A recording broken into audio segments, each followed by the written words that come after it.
गांव गांव ढाणी ढाणी। नमस्कार, इसके मीडिया में आपका स्वागत है और मैं हूं आपके साथ कपिल चौहान। आज है 31 दिसंबर यानी कि साल का सबसे आखिरी दिन। आज साल के आखिरी दिन 31 दिसंबर को हम गांव गांव ढाणी ढाणी बुलेटिन से अलविदा लेते हैं। जाते हुए साल में गांव गांव ढाणी ढाणी बुलेटिन के बाद अब आते हुए नए साल यानी कि 2022 में शुरुआत करेंगे खबरों को एक नए सिरे से, क्योंकि हम आ रहे हैं नया बुलेटिन मेरा गांव मेरा शहर। मेरा गांव मेरा शहर कल 1 जनवरी से शुरू होने वाला है, जिसमें खबरों पर एक अलग रूप में हम रखेंगे एसके मीडिया की पैनी नजर। तो एसके मीडिया के दर्शकों को अब कल से मेरा गांव मेरा शहर में खबरों का सिलसिला जारी रहेगा। प्रस्तुत करता है Mahavir hospital and research centre. न्यूनतम खर्च में सभी प्रकार के ऑपरेशन व इलाज की सुविधा। Gauri steel furniture and metals, जहां मिलेंगे गोदरेज फर्नीचर, इलेक्ट्रॉनिक सामान व गद्दे। सबसे पहले खबर है बेसोदा से, जहां पर अवैध रूप से संचालित हो रहे मैरिज गार्डनों की लगातार सूचनाएं तहसीलदार नागेश परमार को मिल रही थी। उसके बाद उन्होंने मौके पर पहुंचकर सीएमओ सुरेश यादव को नोटिस देने के निर्देश दिए। भैंसोदा में कोविड सेंटर के निरीक्षण करने भैंसोदा पहुंचे तहसीलदार नागेश परमार ने लगे हाथ अवैध रूप से चल रहे मैरिज गार्डनों का भी निरीक्षण किया। प्रभारी तहसीलदार नागेश परमार ने बताया कि लगातार सरकारी पार्क की जमीन पर अवैध रूप से मैरिज गार्डन संचालन की सूचनाएं मिल रही थी। उसी को लेकर नगरीय क्षेत्र में अवैध रूप से चल रहे मैरिज गार्डन संचालकों को नोटिस देने के लिए सीएमओ सुरेश यादव को निर्देशित किया है। नगर में लगभग 12 सरकारी पार्क हैं, जिसमें आधे से ज्यादा पार्क आज तक अस्तित्व में नहीं आ पाए, सिर्फ कागजों में ही धूल खा रहे हैं। नगर परिषद द्वारा देखरेख के अभाव में इन सरकारी पार्कों का कहीं शादियों के रूप में उपयोग लिया जा रहा है, तो कहीं भूमाफियाओं द्वारा ओनो कोनों को निशाना बनाकर कब्जा किया जा रहा। गौरतलब है कि पंचायत कार्यकाल में प्रति शादी 11,000 रुपये ग्राम पंचायत द्वारा वसूले जाते थे, जिसमें गांधीनगर में स्थित सरकारी पार्क में हो रही शादियों को 11,000 लेकर संचालक को शादियों की अनुमति दी जाती थी। लेकिन अभी तक नगर परिषद गठन के बाद इस तरह का किसी भी प्रकार का कर परिषद द्वारा नहीं वसूला गया। वहीं मैरिज गार्डन के उपयोग के लिए इस्तेमाल किए जा रहे भवन भूखंड के पंजीयन व लाइसेंस के लिए मापदंड निर्धारित किए गए हैं। महिला व पुरुषों के लिए निर्धारित मापदंड के अनुसार घर निर्धारित, अग्निशमक यंत्र, कार्यस्थल पर व्यक्ति समाहित करने की क्षमता, भवन व गार्डन में आने जाने के लिए 2 अनिवार्य रास्ते, भवन के बाहर सड़क की न्यूनतम चौड़ाई 40 फुट, कचरा संग्रहण व गंदे पानी की पर्याप्त व्यवस्था, पर्याप्त पार्किंग व्यवस्थाएं, अस्पताल व रात्रिकालीन शिक्षण संस्थाओं से निर्धारित दूरी, आतिशबाजी के लिए जगह पर स्पष्ट ब्यौरा, अबाधित यातायात की सुविधाएं, अत्यधिक ध्वनि प्रदूषण आदि की पूर्ति के उपरांत पंजीयन व लाइसेंस के नवीनीकरण उपरांत ही नगर के भीतर मैरिज गार्डनों का संचालन किया जा सकेगा। भैंसोदा से इसके मीडिया के लिए ब्यूरो रिपोर्ट कपिल चौहान। नगर परिषद भैंसोदा मंडी में 12 पार्क हैं, जो कि वो कॉलोनी वालों ने पहले काटे थे। उनको हम तहसील से पूरी जानकारी मांग रहे हैं और उनको हम वैध कराएंगे कॉलोनी को।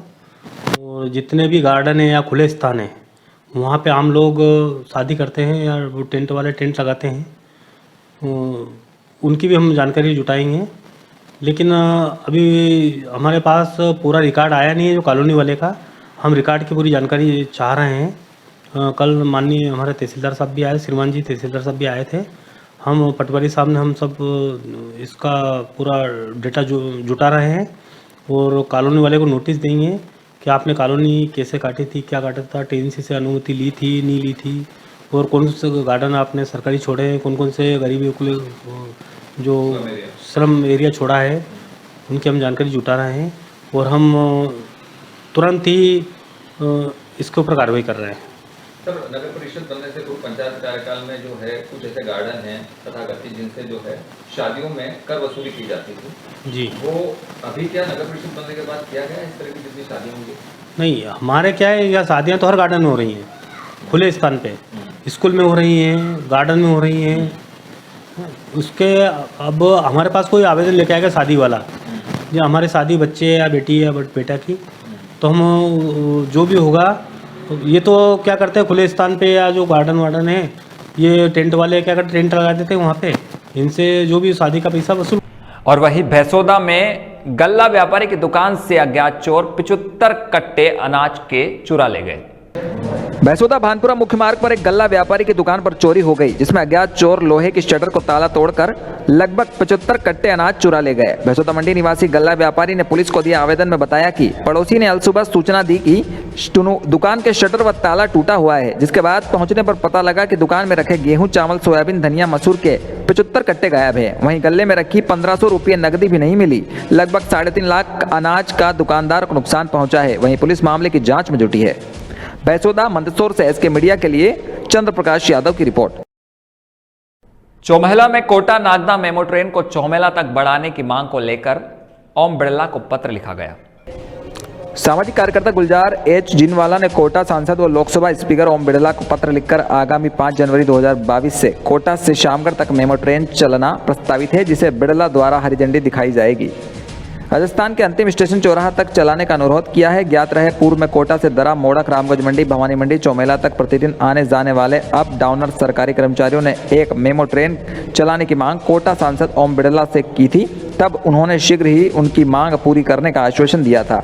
ओम बिड़ला के भागीरथी प्रयास से मेमो ट्रेन 5 जनवरी से कोटा से शामगढ़ शुरू होने जा रही है, लेकिन खेद विषय यह है कि कोटा से चौमहला तक आने जाने वाले अप डाउनर्स, बस सरकारी कर्मचारी, शिक्षक व शिक्षा नगरी कोटा आने जाने वाले छात्रों को इसका लाभ नहीं मिल पाएगा व इसकी यात्रा से वंचित रह जाएगी व इस ट्रेन को चलाने का कोई औचित्य नहीं रहेगा। जबकि चौमहला राजस्थान का अंतिम स्टेशन है, जहाँ से क्षेत्र की जनता बेहतर चिकित्सा सुविधा के लिए कोटा आती जाती रहती है। इसलिए इस ट्रेन को चौमहला तक विस्तार देने की मांग की है, जहाँ पर अतिरिक्त प्लेटफॉर्म भी 3 नंबर उपलब्ध है।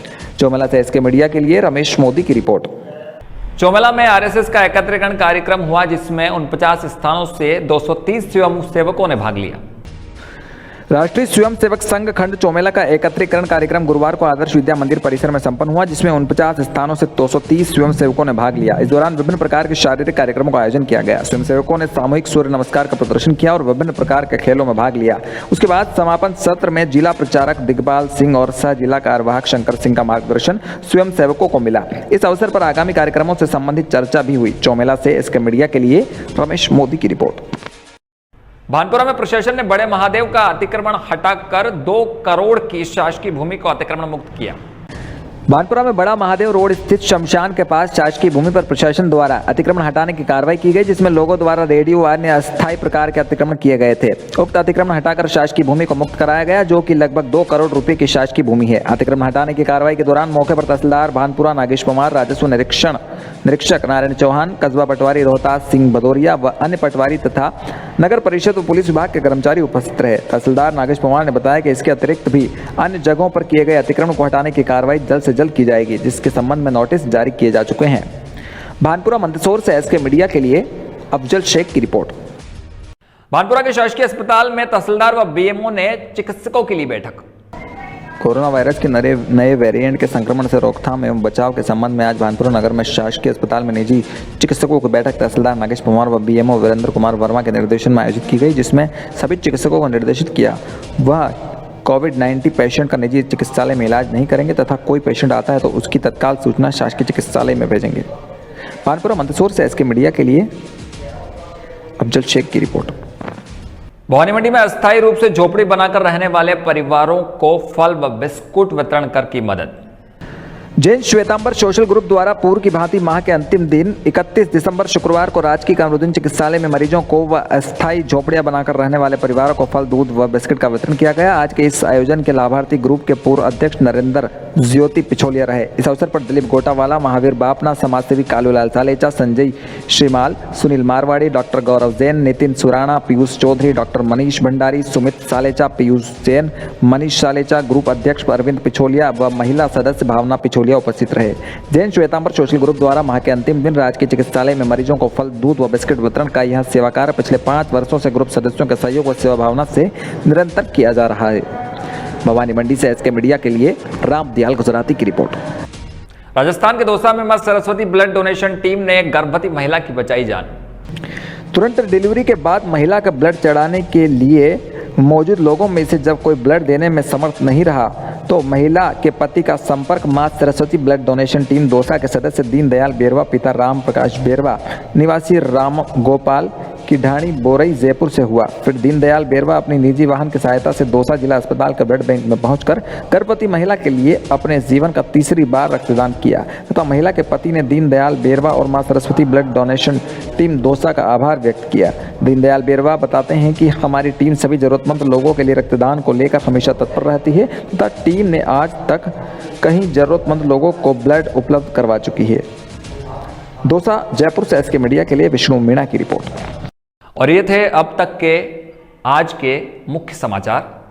कल नए साल में मिलेंगे नए बुलेटिन के साथ। मेरा गांव मेरा शहर में खबरों की रखेंगे एक अलग नजर।